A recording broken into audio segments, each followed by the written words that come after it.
Kita bertemu kembali di dalam PA online kita dalam rangka bulan katekesi liturgi Sinode GKJ. Tema kita adalah menyanyikan mazmur dalam ibadah minggu. Mari, sebelumnya kita berdoa lebih dulu. Kami bersyukur kepadamu Tuhan karena Engkau hari ini mengajak kami bersama-sama untuk membahas kitab atau nyanyian mazmur. Terkait dengan nyanyian mazmur di ibadah hari Minggu. Berkati sarasian kami, berkati diskusi kami, agar kami semua bisa memahami dengan baik.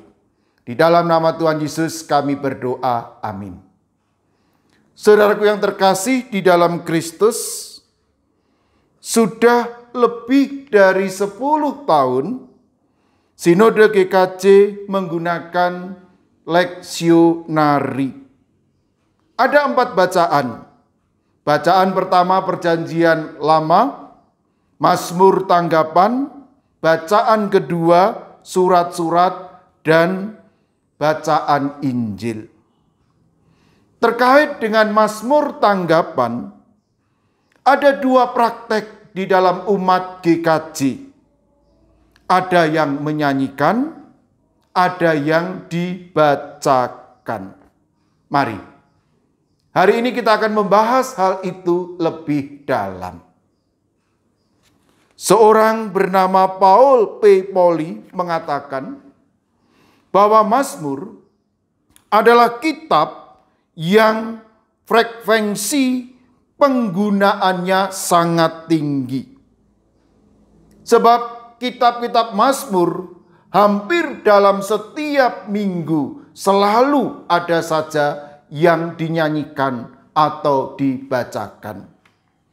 Ada juga tokoh yang lain mengatakan bahwa Nindya Sasongko menulis, dalam Alkitab Ibrani, mazmur tidak hanya berisi lagu religius, tetapi juga lagu-lagu yang memiliki latar belakang sekuler dan populer pada zamannya. Itulah sebabnya, di dalam bacaan leksionari, mazmur mendapatkan tempat yang khusus, di mana mazmur tanggapan selalu diucapkan, disairkan, didaraskan, begitu bacaan Perjanjian Lama selesai.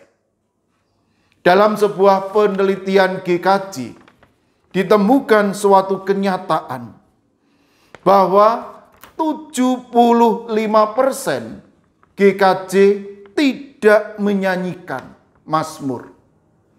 Hanya 25 yang menyanyikan. Mengapa? 42% menyanyikan karena pengembangan variasi ibadah. 29% menolong umat menghayati firman. Dan 29% sesuai dengan kaidah liturgi. Apa manfaatnya mazmur di dalam ibadah minggu? 55% membantu penghayatan. 29% membuat suasana lebih menarik. 10% menghayati bacaan leksionari. 6% meningkatkan partisipasi umat. Kendala apa? Ketika umat GKJ melakukan, menyanyikan mazmur di dalam ibadah. 48% terkait dengan SDM, ketidakmampuan. 26% terkait dengan pengenalan lagu yang agak asing, mazmur. Alasan apa? Mazmur tidak dinyanyikan. 35% SDM. 21% tidak ada keharusan teologis dan liturgis, mazmur harus dinyanyikan. 21% tidak tahu cara menyanyikan. 15% membuat ibadah semakin panjang. Dan 8% tidak ada buku nyanyian Mazmur versi GKJ. Bagi gereja yang belum menyanyikan Mazmur, apa ada keinginan? Rupa-rupanya 57% ada keinginan. 10% tidak, dan sisanya mungkin akan menyanyikan. Dan mari, hari ini kita akan berdiskusi terkait dengan hasil penelitian tadi, terkait dengan pendapat kita, apakah perlu Mazmur dinyanyikan dan manfaatnya. Dan juga bagaimana kita membangun ibadah di gereja supaya umat bisa menghayati imannya. Mari kita diskusi, saya tunggu.